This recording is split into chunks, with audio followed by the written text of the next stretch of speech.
السلام عليكم ورحمة الله تعالى وبركاته، والصلاة والسلام على أشرف المرسلين. نتمنى البنات تكونوا بخير وعلى خير بصحة جيدة. وانتم كتشاهدوا هاد الفيديو ديالي اللي جيت نشارك معكم في هاد الفطيرة المحشية اللي كتجيب العجينة المورقة، وكتشوفوا هاد الديكور ديالها الرائع وواحد الحشوة بسيطة متوفرة في أي بيت، وكتجي معنا مقرمشة وبنينة وكتوجد في وقت قليل. بصراحة نتمنى تجربوها البنات. ننتقلوا على بركة الله لطريقة التحضير والمقادير. هنا كيف كتشوفوا معايا عندي الباط فويتي. انا هنايا البنات ما حضرتهاش، شريتها واجده. ولا بغيتو نحضر معكم باط فويتي منزليه قولوها لي في لي كومونتير نقادها معكم. عندي بصيله صغيره اللي قطعتها صغيره، عندي لي كورنيشون، عندي الزيتون، وعندي الفرماج.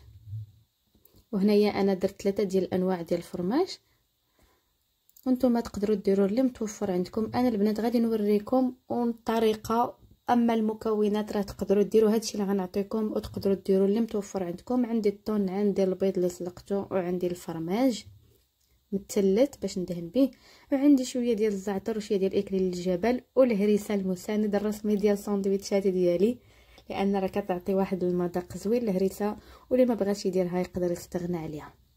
شفتوا البنات واحد الحشوه اللي هي بسيطه غادي نقدروا نديروا بها واحد الفطيره محشيه بنينه. بصراحه البنات بنينه، وديال هذا الصيف ديال الواحد يبغي غير ساندويش خفيف ظريف.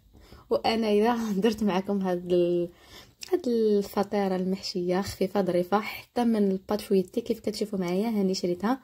غادي نحاول نحل الباط فويتي وهانتوما كتشوفوا طريقه التحضير. ايوا البنات، وانتم كتشوفوا هذا الفيديو ما تبخلوش بلايك، يلا حركوا صبعكم وديروا لي لايك. الله يعطيكم الخير، راكم كتشجعوني بها، كنفرح منين كنلقى لي لايك ديالكم. كنقول راه عجبهم لا فيديو. ولا عجبكم لا فيديو ما تنساوش تشاركوه مع اصحابكم وحبابكم، وتخلوا لي تعليق زوين البنات. ايوا هنا كيف كتشوفوا معايا هاني سرحت الباط ديالي، غادي نقطعها في الجناب باش نقدروا نديروا بها داك الديكور من الفوق. كيف شفتوا انا من الفوق درتها على شكل ضفيرات. دابا هانتوما غادي تشوفوا معايا كيفاش غادي نقطعها باش نقدروا نديروا هذيك الزينه من الفوق الحشوه ديالي. هاني كنطراسي لي كونط، شوفوا هنايا هاني قطعت، واني كنحاول ما نضغطش بزاف على الموس باش ما تقطعش ليا الباط. هادي غادي نضغط حيت غادي نبغيها تقطع، اما هادوك جوج خطوط اللي درت في الاول طوال ما راه ما ضغطش على الموس، هادوك غير علمت به باش نقدر زعما راه تما الوسط فين غادي نحط الحشوه. اما هادو راه غادي نقطعهم. هنا كتشوفوا ضغطت على الموس، كيف كتشوفوا كتبان لينا بلي الورقه تقطعات، او ماشي الورقه، عجينه ديال الباتويتي، عجينه المورقه. صراحه البنات راه كنتمنى تجربوها، راه خاصه دابا الصيف. كيف قلت لكم البنات دابا الصيف كنبغيو حاجه خفيفه وكتوجد في وقت قليل، ما كنبغوش حاجه نثقلوا بها وتشد لينا اليد والنهار كامل في الكوزينه. هنايا كي شفتوا بعد ما كملت التقطاع ديال الجوانب ديال الباط فويتي، غادي ناخذ الفرماجه غادي نحطها في الوسط وغادي ندهن ونضيف عليها الهريسه وندهنهم بجوج. كيف قلت لكم الهريسه راه تقدروا تستغناو عليها، واللي كيبغي الحار راه يديرها. صراحه البنات راه كيف قلت لكم راه كتجي واعره وخفيفه وكتشبع وصحيه. كيف كتشوفوا درنا فيها البيض، درنا فيها الطون، يعني فيها البروتينات، حاجه زوينه. والبنات الا عجبكم الفيديو ما تنساوش تبارطاجيو مع احبابكم وصحابكم وتخلوا لي لايك. واللي جديد معنا في القناه واول مره كيشاهد هذه القناه ديال قناه المطبخ المغربي يضغط على زر الاشتراك ويفعل الجرس باش يتوصل باي جديد. ومرحبا بك معنا، تولي واحد من العائله ديالنا باش نكبروا هذه العائله مع بعض. وهنايا كيف كتشوفوا غادي نبدا نضيف البيض ونضيف باقي المكونات.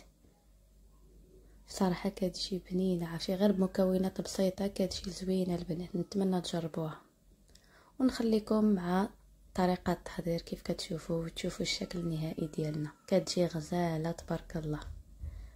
هانتوما البنات بعد ما ضفت البيض غادي نضيف الثوم ونسد الفطيره ديالي.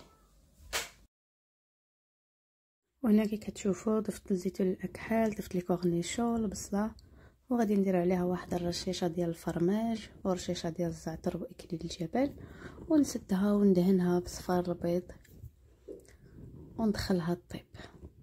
بصراحه البنات واحد الحشوه بسيطه وعطاتنا واحد المذاق رائع، نتمنى تجربوها وتقدروا ديروا اي حشوه متوفره عندكم. انا قلت ندير لكم حشوه بسيطه شاركتها معكم. وهنايا شوفوني كيفاش غادي نبدا نسد في الفطيره ديالي، غادي نبدا نضفرها باش تعطينا واحد المنظر زوين من الفوق. وعاوتاني واحد الحاجه البنات، مين تدهنوها وتبغوا تدخلوها الفران تقدروا ترشوها بالزرارع، ترشوها بالحبه السوداء، ترشوها بالزنجلان. ما بغيتوش ترشوها بوالو ما ترشوها بوالو. انا هنايا فضلت ما نرشها بوالو.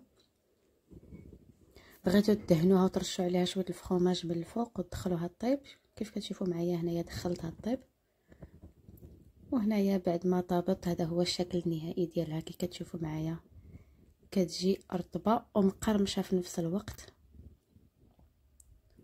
وبنينه، واحد المذاق راه ما نعاودش لكم. راه نتمنى تجربوها، نتمنى تجربوها وتدخلوا لي الراي ديالكم في التعليق. وهذا كان الشكل النهائي ديال الفطيره ديالنا اليوم، فطيره بالعجينه المورقه وبحشوه بسيطه خفيفه ظريفه متوجده في اي بيت.